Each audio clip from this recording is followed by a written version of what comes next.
It's uncalled for, you know, and my son's sitting there and he's just bleeding and gashed open and he just has to sit there and wait.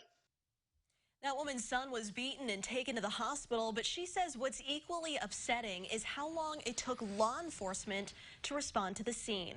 Good evening, I'm Jessica Coons. The 16-year-old was physically assaulted Saturday night in Atwood. His family says they waited about 45 minutes for a sheriff's deputy to come so they could make a report.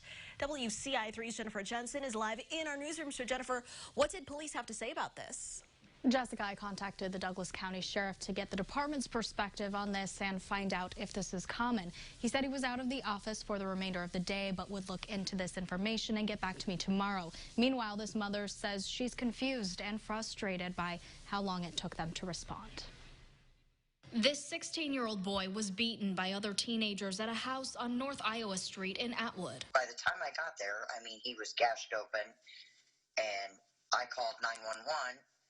To get somebody to come help. His mother, Karen Evelyn, says the assault was traumatic, but so was what happened right after she called 911. Any parent shouldn't have to wait that long. Anybody shouldn't have to wait that long if you call for an emergency. Paramedics showed up in about 10 minutes and took him to the hospital, but she says a Douglas County Sheriff's deputy didn't show up until about 45 minutes later. She was told Atwood police are not on duty on the weekend, so other sheriff's agencies are dispatched to respond. Their excuse is that there's only a few officers on duty, so they have to wait till one becomes available in order for them to send somebody else out. I mean, we're in a small town, so on weekends we have to either depend on them sending someone from Douglas County, which is Tuckahola, or Piatt County, which is Monticello. And I understand it takes a little bit of time to get here, but still not that long. She's not the only one frustrated by this experience. Just concerning as a taxpayer. What if it was an emergency? Like, this could have been a life or death situation.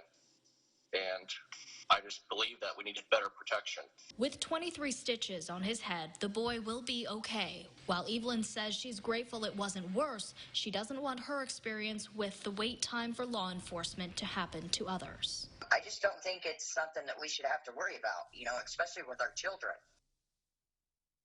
When the sheriff gets back to me about their response time, I will keep you updated on what they have to say. In the newsroom, I'm Jennifer Jensen, WCIA3, your local news leader. All right, Jennifer, thank you so much.